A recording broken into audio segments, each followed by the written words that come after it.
O suprimento invisível, Joel Goldsmith. Capítulo 10.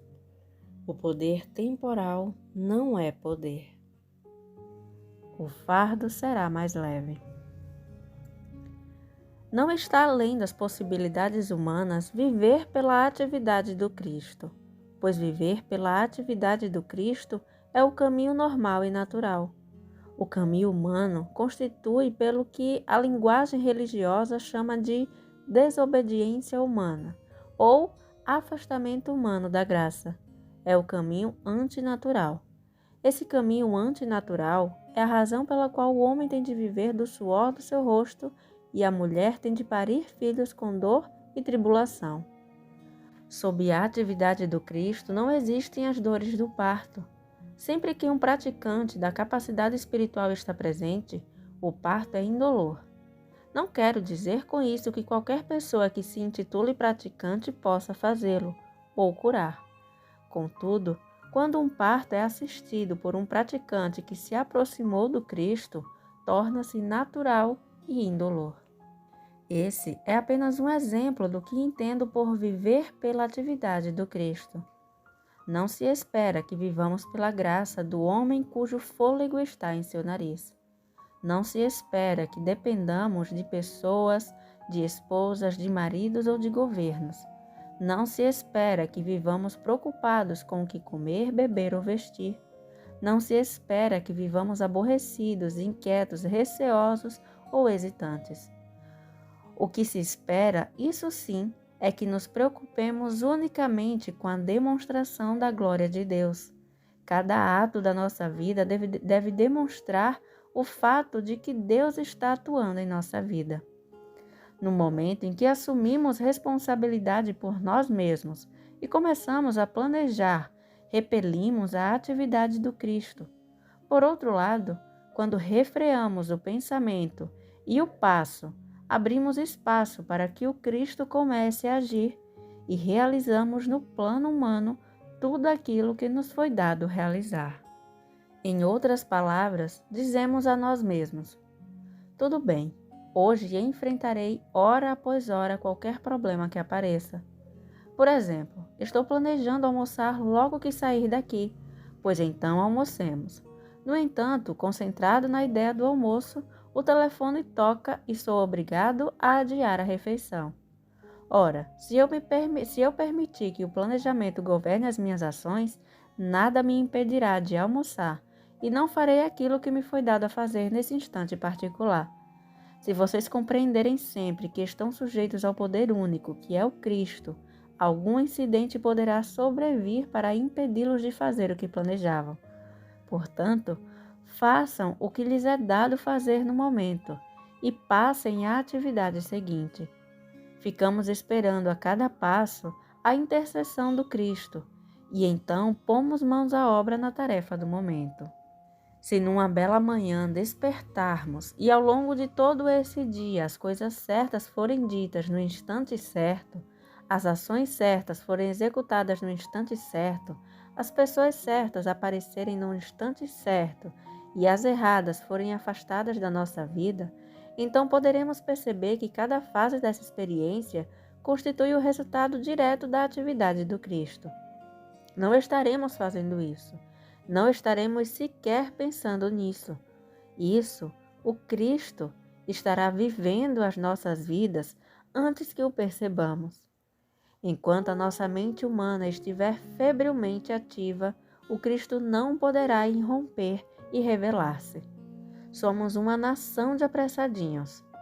Ignoramos que o melhor caminho para realizar qualquer coisa é contar com longos e frequentes períodos de quietude, sem nada para fazer ou para obter. Quando recebemos a inspiração, torna-se possível fazer mais em 1 hora do que humanamente faríamos em 24. A pessoa que procura manter sua mente serena realiza mais em menos tempo do que a pessoa mentalmente inquieta. E aquela que sobe o próximo degrau, abrindo-se à atividade do Cristo, para ela não há limites. Não há limites para o que o Cristo pode fazer em 24 horas por intermédio de um ser humano. Nenhum limite, em absoluto. Recentemente, uma colega escreveu me pedindo ajuda. Ela estivera tão ocupada com suas atividades na faculdade que temia não passar nos exames. Mais tarde, contou-me que passara com notas máximas, não apenas em algumas matérias, mas em todas, e com distinção. Isso não teria sido possível a nenhum ser humano, mas foi possível graças à atividade do Cristo, porque ele não se preocupa com a capacidade de ninguém, mas age por intermédio da sua capacidade. Somos apenas o instrumento. Lembrem-se de Pedro e João, à porta da Formosa do templo, curando o aleijado. Atos 3, versículo 6. Nem Pedro nem João poderiam fazer uma coisa dessas.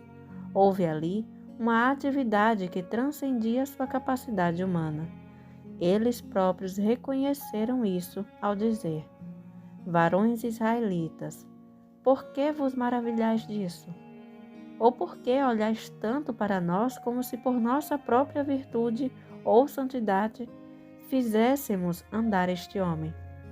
Não é a falsa modéstia que faz um praticante dizer: não foi por meu poder ou por compreensão, quando uma cura acontece. Quer se trate da cura de uma simples dor de cabeça, de um câncer, de uma tuberculose ou de uma paralisia.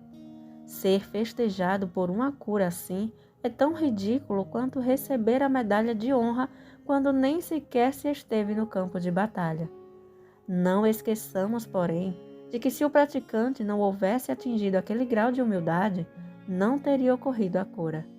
Nunca se esqueçam de que o homem aleijado da porta formosa do templo por ali ficaria se não houvesse um Pedro ou um João suficientemente desprendidos para permitir que a atividade do Cristo operasse. Também a filha de Jairo, a sogra de Pedro e Lázaro, ficariam onde estavam se não surgisse alguém com o necessário grau de consciência da própria nulidade para permitir que o infinito se manifestasse e operasse por intermédio dele. Eis o segredo desse tipo de trabalho. Há alguns anos, William Sorayan escreveu que estava convencido de que Deus vive a nossa vida e nós apenas o acompanhamos. Em determinada etapa do nosso desenvolvimento, isso é mesmo verdade. Estamos neste plano unicamente como testemunhas.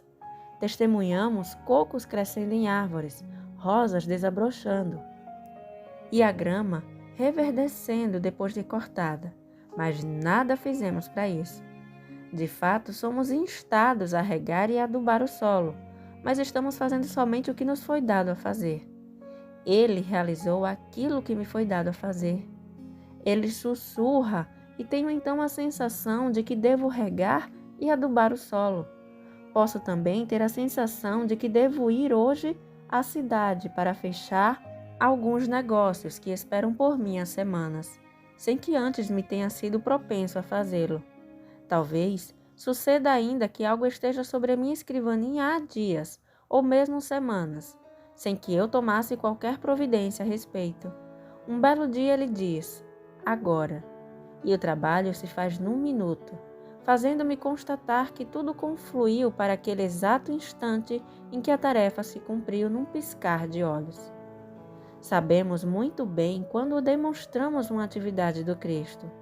Em outras palavras, quando ficamos curados de uma dor de cabeça, de uma faringite ou de coisa semelhante, e temos por certo que a cura não se deu em consequência dos meios humanos, então percebemos tratar-se da atividade do Cristo. Quando algum problema de relacionamento ou de suprimento é superado de forma tão surpreendente que reconhecemos, sem sombra de dúvidas, que nada de humano pôde consegui-lo, também percebemos que a atividade do Cristo foi a responsável por tudo. Todavia, essas experiências significam apenas viver entre as visitações do Cristo, ou de uma visitação a outra, ao passo que o Cristo é uma presença espiritual e um poder que se encarrega de todas as funções da nossa vida. Ele assume as funções do corpo, de modo que não precisemos nos preocupar com andar, falar, lembrar, digerir ou eliminar. Não precisamos auxiliar essas funções de nenhuma maneira, porque a atividade do Cristo, o Espírito interior, delas se encarrega. Se eu precisasse dedicar pensamentos à circulação do sangue ou ao funcionamento das vias excretoras e dos músculos, então estaria vivendo unicamente de pão e não das palavras que saem da boca de Deus. No entanto, quando o meu corpo funciona sem que eu lhe dedique qualquer pensamento, sem sequer saber que possuo um sistema circulatório, digestivo ou excretor, tenho aí uma evidência direta do Cristo em ação. Minhas palavras são muito imperfeitas, mas o que eu quero dizer é que, doravante, devem fazer o mínimo e observar o máximo, sendo executado pela atividade. Sejam testemunhas da atividade do Cristo, sejam observadores. Tentem detectar coisas acontecendo em sua vida das quais possam dizer: "Ah, bem sei que essas coisas são uma atividade do Cristo, porque nada tenho a ver com elas, nem mesmo penso a respeito. Jamais sonhei com algo assim entrando no âmbito da minha experiência." Sim, tudo é atividade de uma presença invisível e de um poder que opera em meu favor. Vocês podem contemplar a atividade na vida das pessoas que os cercam. Ela é especialmente óbvia no caso das crianças e dos que ainda estão inocentes no caminho do mundo. Às vezes, nos pegamos fazendo por eles coisas que não havíamos planejado ou que não eram de se esperar de nós. Talvez vocês não se deem conta, mas quando isso acontece, estão dando uma resposta ao Cristo que governa a sua vida. O Cristo trabalha por aquelas pessoas e usa vocês em benefício delas. E a atividade do Cristo também se faz em proveito de um cãozinho de estimação. Ele se vale de nós para abrigar e alimentar o animal, suprindo as suas necessidades. Os bichinhos de estimação contam com a influência invisível que os protege, mantém e sustenta. E nós somos usados por essa influência como somos no caso das crianças. Elas possuem um quê interior que vela para que tenham alimento, roupas, abrigo e diversão, sem que pensem minimamente em quanto custam essas coisas ou em como é difícil ganhar o dinheiro necessário para proporcioná-las.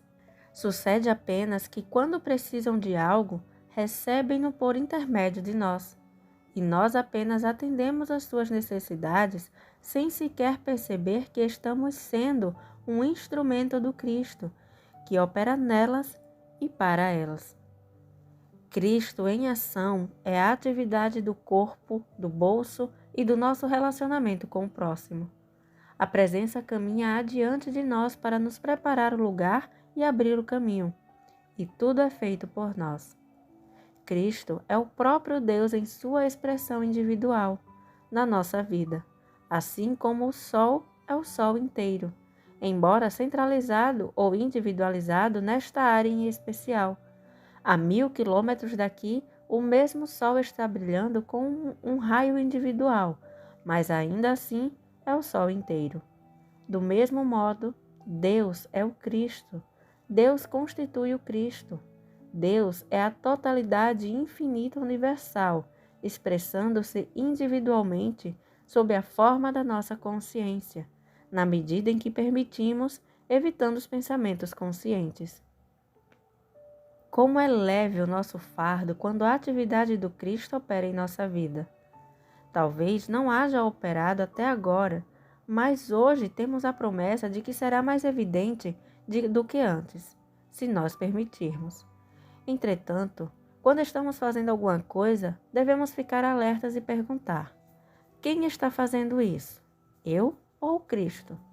Se não conseguirmos sentir que é o Cristo, melhor desistir. Na vida mundana de hoje, poucas pessoas conseguem ficar a sós, serenas ou silenciosas. A vida moderna distrai constantemente a mente humana. Ela se deixa levar por ruídos exteriores, de aviões e de trens, ou fica ocupada com filmes, com a televisão, com jogos de salão e mesmo jogando paciência. Algo tem de estar em curso no mundo exterior para manter a mente ocupada, pois ela não suporta o silêncio, a quietude ou a paz interior. Entretanto, apreender uma mensagem espiritual não é atividade da mente ou do corpo, de sorte que não pode penetrar a nossa consciência a menos que a mente esteja serena, quieta e silenciosa. Esta manhã, enquanto eu meditava, Todas as exterioridades se distanciaram de mim. Foi como se estivesse no vácuo, com a mente esvaziada de todos os pensamentos. Súbito, essa mensagem que agora transmito a vocês me sobreveio. Porém, porquanto não refleti no que pretendia dizer, ele pôde passar-me a mensagem que devia compartilhar hoje. É preciso que criemos um vácuo para possibilitar a ele não só anunciar-se, mas também operar como a nossa experiência individual. A voz de Deus fala durante 24 horas por dia, como tem falado desde o início dos tempos. Lembra muito uma emissora de rádio que fica 24 horas no ar. Contudo, precisamos estar conscientes dessa voz e sintonizá-la, o que talvez já tenha acontecido no ano passado ou pelos últimos 10 anos. Ela estava falando, revelando-se na consciência humana. Em algum lugar da Terra, outros a estavam ouvindo enquanto nós ocupávamos em tricotar meias para os netinhos. Não nos dediquemos tanto ao tricô a ponto de perder a sintonia. Entretanto, convém lembrar que sintonizar não é atividade da mente. A única atividade da mente consiste na meditação e na contemplação, por meio das quais a aquietamos, obtendo aquela serenidade que nos permite ouvir a voz. Não creiam que a meditação e a contemplação sejam aquilo, pois não são. Aquilo é o Cristo, e o Cristo se anuncia somente quando estamos silenciosos, com a mente serena. Do nada à totalidade. O propósito de nos afastarmos de pessoas materiais, de ajuda material e de caminhos materiais, a fim de nos voltarmos para o espiritual, é chegar àquele lugar na consciência onde o Cristo assume as rédeas. No momento em que nos afastamos do humano e nos voltamos para o espiritual, torna-se inevitável que o espírito se imponha, tão inevitável quanto o crescimento da relva após a semeadura, a irrigação e o adubamento. Todavia, assim como ocorre entre o plantio e a colheita, há um intervalo entre os primeiros passos dados na senda espiritual e a experiência da atividade do Cristo em nossa vida diária. Esse lapso representa o lixo da humanidade que deve ser varrido do templo da nossa consciência, porque este ficou conspurcado pela experiência humana. Parece que o próprio Cristo precisa de algum tempo para nos purificar, para deixar esse templo, a nossa consciência, pronto para a concepção e para o nascimento da criança. Independentemente de há quanto tempo nos afastamos do humano em favor do espiritual e do número de passos que demos, alguns certos, outros errados, é inevitável que, por fim, alcancemos aquele lugar na consciência onde o Cristo assume as rédeas. Primeiro, contudo, deve sobrevir o senso de nulidade, a constatação de que nada do que eu faça ou pense pode ajudar. Nada que eu tente fazer acontece. Senso de nulidade. A nulidade do pensamento humano, do eu humano, do ser humano, da ação humana, da sabedoria humana, do planejamento humano, da economia humana, de tudo que é humano. Quando o senso de nulidade está completo e percebemos a inteira futilidade do empenho humano, voltando-nos para o espírito, sobrevém a totalidade, o silêncio profundo da minha paz. É a paz espiritual. A minha presença nunca vos abandonará ou desertará. Trata-se do eu transcendental na natureza, que não sou eu nem vocês. É a vozinha suave que dá testemunho da presença, a qual jamais veremos face a face enquanto vivermos como humanos. Mas, se vivermos como entes espirituais, ela penetrará nossa experiência conforme foi prometido. Quando isso acontecer, não se tornem um excêntrico aos olhos do mundo. Não saiam por aí dizendo que sua vida está sendo vivida por uma presença ou por um poder invisíveis. Não contem ao mundo que já não se preocupam com a existência, pois o mundo ficará com medo de vocês e fugirá. Entretanto, sempre que houver um pensamento receptivo, sempre que alguém se aproximar de vocês, depois de reconhecer o que possuem, estarão livres para compartilhar. De outra forma, sejam normais, falem a língua do mundo, vivam como os demais por fora, mas por dentro obedeçam aos seus padrões espirituais. O meu jugo é suave e o meu fardo é leve. A experiência do Cristo sobrevém apenas depois da morte de uma parte da nossa natureza humana, da eliminação do eu humano, egoísmo, dos desejos, dos anseios e das necessidades humanas. Eliminada a natureza humana, ascendemos para a natureza do Cristo. Entretanto, ninguém sobe tão alto a ponto de lá permanecer até o momento da ascensão, pois a transição não ocorre enquanto sobejar o menor traço de humanidade. Às vezes, a presença parece estar sentada no alto ou atrás do nosso coração, ou no nosso ombro. Hoje pode ser um lugar, amanhã outro. Não faz diferença. Se vocês perceberem a presença aqui ou ali, rejubilem-se. Mas não esperem que lá esteja o tempo todo, porque se desapontarão. Não tentem localizá-la ou capturá-la. Se parecer ausente por um longo tempo, talvez fiquem deprimidos, mas nem isso deve preocupá-los. A vida é feita de colinas e vales. Às vezes, rolamos de uma linda colina para um vale. Outras, achamo-nos no cume mais alto que o Everest. Eu mesmo já me senti nas alturas para no dia seguinte sentir-me mais no fundo do que no inferno. Não se preocupem com isso, porque nada tem a ver com vocês. Trata-se apenas dos degraus desdobrados da consciência e da resposta humana a eles. Assim, se encontrarem num período depressivo, rejubilem-se, porque é a preparação para a experiência das alturas. Não se pode subir sem antes descer. Em outras palavras, não se pode achar a vida antes de perdê-la. Como saber que nos despojamos completamente do senso de humanidade? Há um método infalível. Importa-nos viver ou morrer? Se nos importa, existe ainda um traço de humanidade. Quando a humanidade se foi, pouco ligamos para estar aqui na Terra ou no além, para viver neste plano ou no próximo. Por quê? Porque quando eliminamos todos os traços de humanidade, não existe mais eu. Somente o eu humano deseja viver ou às vezes morrer. Somente o eu humano pode ser próspero ou carente.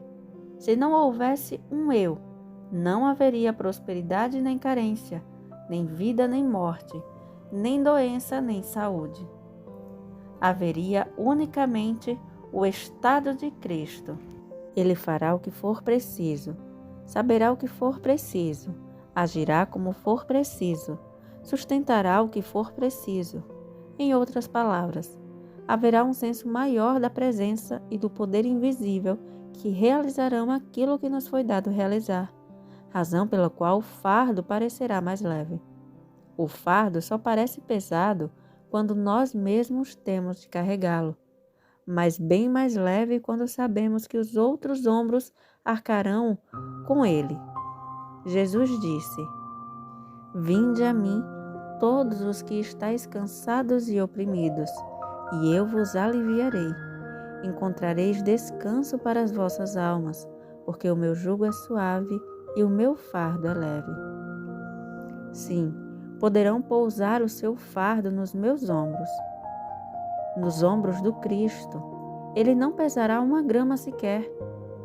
Quando ele se evidenciar em nossa vida, haverá menos um eu, nós, suportando o fardo de resolver problemas de que um eu, minha presença, o Cristo, fazendo isso por nós.